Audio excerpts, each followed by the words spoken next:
Alrighty, good morning, good afternoon, good evening, YouTubers. This is Jerry Diamond with How to Get Out of Babylon, Flat Earth Homeland, and other attempts at organizing the world.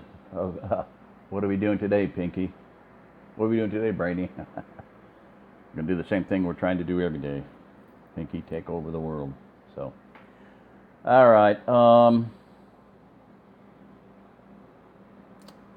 what you see there is from a email a friend sent me, top 10 skills to learn before shit hits the fan. Okay, kind of a given. Sorry for the, I don't have a tripod or anything with me, so. All right, now I want to begin by saying once upon a time, okay, once upon a time in a long time ago in a galaxy far, far away. Yeah, there we go. I was invited and scheduled to speak at a meeting, and I was going to be the speaker, official okie dokie speaker, and I was to present the solution for the video they were going to show. I wasn't told what video was going to be shown. Turns out it was Major Ed Dames, military, U.S. Army intelligence on remote viewing. Now, I've never come up with and not really interested in knowing exactly how they go about doing that, but I never would have watched this video on my own. So, anyway, point being is, it was about the supposed coming kill shot sequence as the sun goes crazy, and we are faced with grand solar minimum, a lot more volcanoes, earthquakes, tornadoes, hurricanes, etc., happening. All these new words like the new normal, they're now naming winter storms this last winter, first time I remember. Naming winter storms, polar vortex was an initial thing. Anyway, point being is, it was a shocker of a video. At one point he said that they don't see anything in the southern hemisphere being survivable, livable, except for, I think he said 2 or 3 places in Australia. So all these people, rich people running south, bye-bye. Let me know how that works out for you. Everybody I know that's gone south is either dead or came back. One guy came back with a shirt on his back after spending $35,000 in freight. Took his bulldozer, everything, left everything there, came back with a shirt on his back. So I've been over that before. Okay. So point is, at this meeting, I did the best I could. I was thrown, total, insanity, curveball, But I was honest. I was brutally honest. One of the mistakes I made was not standing up, kind of taken, because I was wiped out. I was very tired. But one of my sons was with me, and it was a trip because the guy kept interrupting me. But anyway, point being, I just said, okay, how many people? Raise your hands. How many people live in the city? Everybody raise their hands. How many people live out in the country? One guy raised his hand. How many people that live out in the country have a well on their property that works? He says, well, we're working on it. How many people that have a well that works have a backup hand pump system? We're working on it. Okay. So 2 people out of 50 people had some kind of a smattering or a start toward surviving. So I'll fast forward. At the end of the meeting, and I was interrupted so many times, I was just about ready to stand up and walk out and say, look, you scheduled me to speak. I'm the speaker. Would you please shut up? Because I had it up to there. I couldn't. And every time he interrupts me, it interrupts your train of thought, and you're trying to say something, you're trying to make a point, and there it went. So afterwards, this guy came up and he goes, that was awesome. And I was like, come on. I said, that was horrible.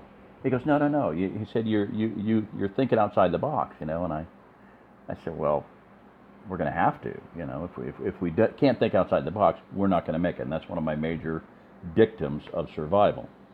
If you're listening to me right now and you can't think outside the box, can't break out of your rut, break out of your little rigmarole that you're into, your sequence, your daily life, your has to be like this, then you're probably not going to make it. A lot of people, I meet them and I see them and I'm like, okay, they are cats sometimes. It's a good example, you know. I'll just use a cat, you know. Terminally stupid, you know. The cat sits under the rocking chair. It loses a paw. It goes out and stands outside limping as a hawk is flying over. It's terminally stupid, and it didn't last long. So some people are kind of like that. So point is that, you know, this guy said, no. He said, you got to understand, I'm a psychologist. It is my job to try to get people to think outside the box, and he said it is impossible. He said I think he said it's impossible, totally impossible. Let's say he said nearly impossible. But then he said, you are a master at it. So whatever he saw, whatever he heard me say, and the only thing I really remember was the fact that, hey, you better get out of the city and you better have your own water source. You better be able to grow your own garden, grow some food, or do something toward that end, or you're not going to make it. Period. End of story. And if you have a well, you better have a manual pump backup system for it, because at some point in time, electric's going to go out. And it'd be really stupid to go going down to a sludgy, dirty, crappy pond full of frogs and infested with all kinds of microorganisms and metals that have been dropping out of the sky and try to filter that water and try to make it drinkable. So, just common sense, you know. So anyway, this here, and I'm not really, this is not a video response to this per se. Watch the video if you want. It's a young guy. He's got a, bandana on, so you can't see, make facial recognition. Look right through that. Kind of stupid to do it, but whatever. It makes him feel better. But top 10 skills to learn before the shit hits the fan. Now, understand skills. Okay, that skills is one thing. Stuff you need is something else. And people you need is more important than either of those. The most valuable thing you have is what's in your head. If there's nothing in your head, you don't have much of value, because everything else can be taken away. What's in your head is what you can keep and go on with, and your skills, your talents, all those are even muscle memory, whether it's construction or hunting or whatever. All of those things are real, bankable, survivable skills. So I'm not going to say any more on this. These skills are geared toward helping you survive. Shit hit the fan. Here are 10 skills I think you need to know before shit hits the fan. Enjoy and stay savage. Okay, that was my takeoff point. Stay savage. Okay. So, moving right along there, on the subject of survival, stay savage. I am not, and I never have been, well, maybe 30 years ago, 40 years ago, I'm not planning to live like a savage. If you intend to be savage, then you will devolve to the level of savages. Savages do not build civilization. Savages destroy civilization. Okay? If you are in the mindset and of the mentality, of the opinion, of the driving force to bring people together, you are creating civilization. If it's your mindset, your mentality, your modus operandi, your whatever you want to call it, your predilection to separate, to drive people away from you, then you're basically in the process of destroying civilization. You're not going to affect it to any great degree. One person is not going to do that, but in having a tendency to destroy what is necessary for civilization, you are, in fact, destroying yourself, your own life, and whatever hope or vestige of safety you had for you, for your immediate family, friends, and et cetera, et cetera, et cetera. So that's what I've been trying to do all these years. On the contrary, my goal for many decades has been that of the Well-Fed Neighbor Alliance, WFNA. The best defense in hard times is a well-fed neighbor. Okay, And as to the savage, and he that lives by the sword shall die by the sword, etc., etc., etc. He that seeks to save his life shall lose it. He that seeks to lose his life for my sake shall find it. Now that was, some of you may know, and some of you may not know who said that, but it was this guy that was, some people call Jesus, Yeshua, Yahashua, whatever, terminology or whatever language you speak, and whatever or however you call him. I consider that to be a wise saying. And I also consider it, since he said it, to be a true saying. So, if you are seeking to save your own life, in my opinion, in my estimation, in my assessment of the situation that we have coming at us, you're not a prepper. Okay? You're not a survivalist. You are intent on saving your own life, therefore you are going to be in the process of destroying yourself. So, the one thing that I have tried very hard to convey to people who think that they want to survive, who think they are a prepper, and to want to survive, they think that they want to survive, they say that they want to survive, they claim to want to survive. What is coming at all of us is the fact, and here's an example. One example is that I have told this several times to a landowner couple who own 1,000 acres out here in the Ozark Plateau and have a virtually unlimited amount of money and ability to buy farms and help people. And I have said this to the man's face and to his wife. The most valuable thing that you will have to help you get through the dark forces window of time is the good people that you have managed to gather around you. Let me read that again. Let it sink in. Please let it sink in. The most valuable, this is other than, in addition to, not other than, in addition to what you have accumulated, what you have done, the skills you have, the abilities you have, the tools, equipment, and everything else, all that good, all your stuff, okay? You got stuff, you don't know how to use it, it's worthless. You got a ham radio, you don't know how to use it, it's worthless. If you have a sextant and you don't know how to use it, it's worthless. If you have whatever, any farming implement, drill, combine, baler, you don't know how to use it, it's junk. It's just a boat anchor. Okay. So, the most valuable thing that you will have to help you get through the dark forces window of time is the good people that you have managed to gather around you. So ask yourself the question, how many good people have I gathered around myself? That is an absolute sine qua non of survival. If you don't have good people around you, you ain't going to make it. The reason that Special Forces and A-Team are so effective is because they cross-train. There's 5 or so people, and they have the capability of knowing 2 and 3 different sets of skills in addition to their main forte. One's heavy weapons, one's medical, one's communication, but they all cross-train.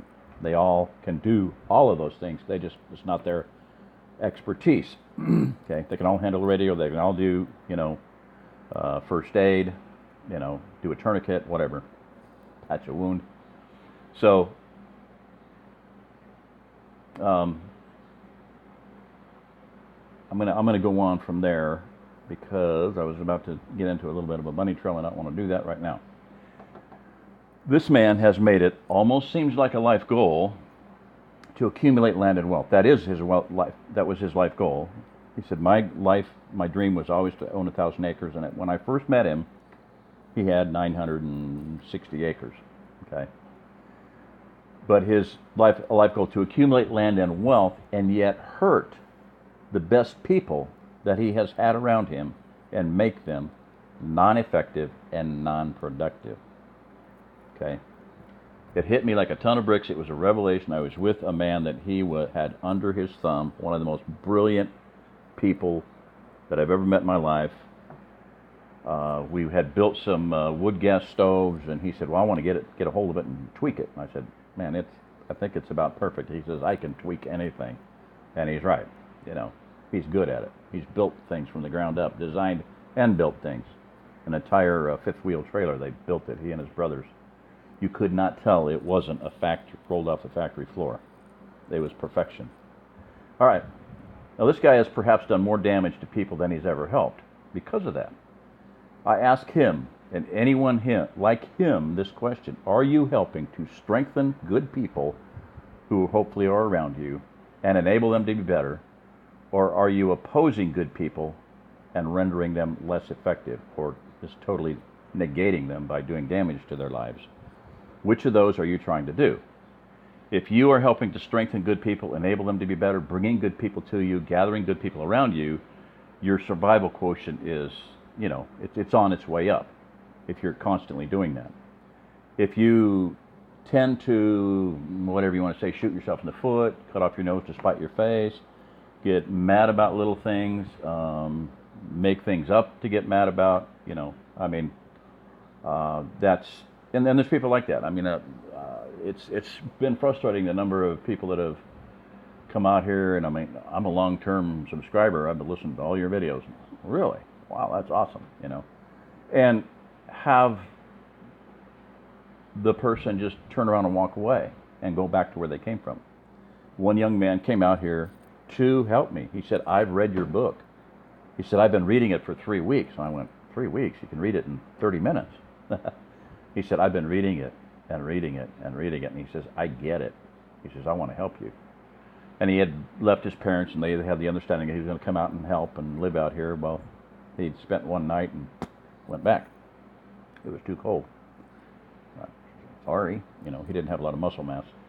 And that's a couple, 3 people have come here, and they're starving, So there's no reason for that, at least not here.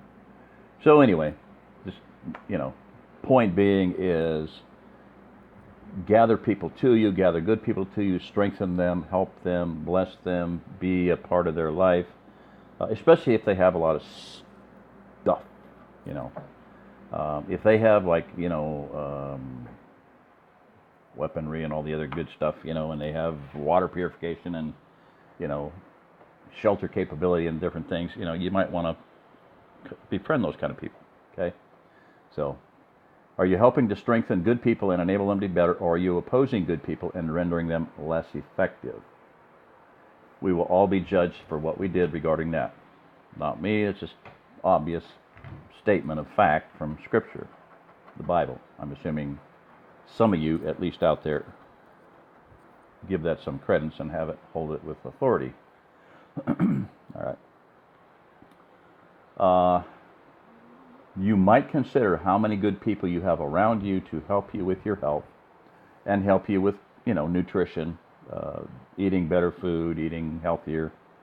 My friend Bill here he said, his wife goes, we're not eating any raw meat, any meat.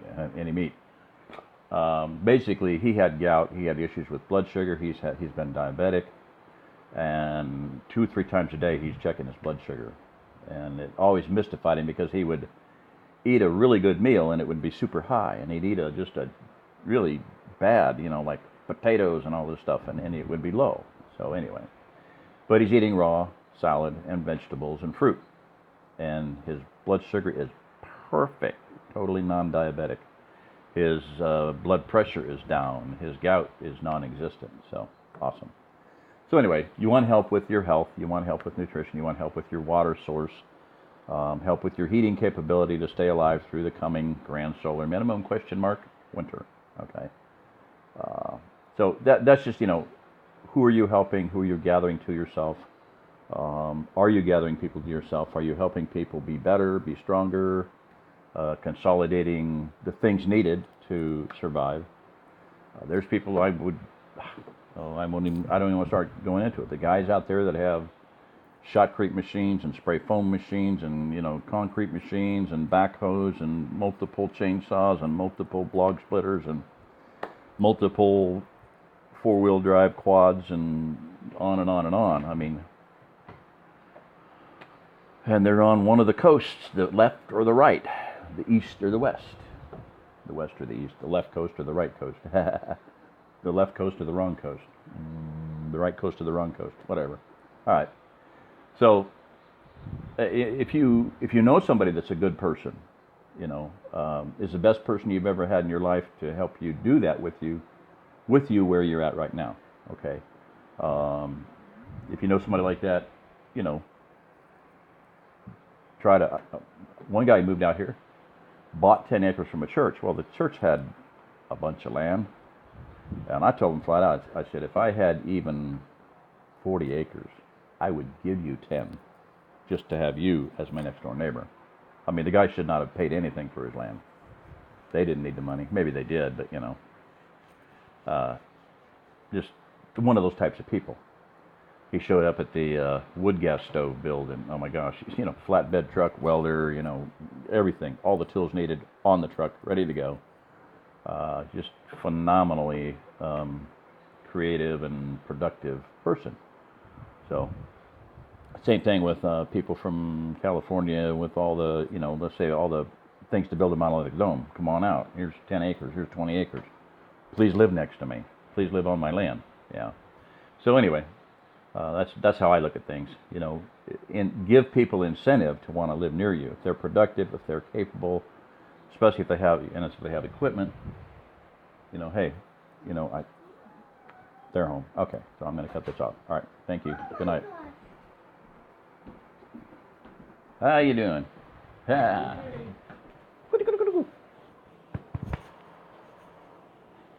Well, are you tired? Huh? No.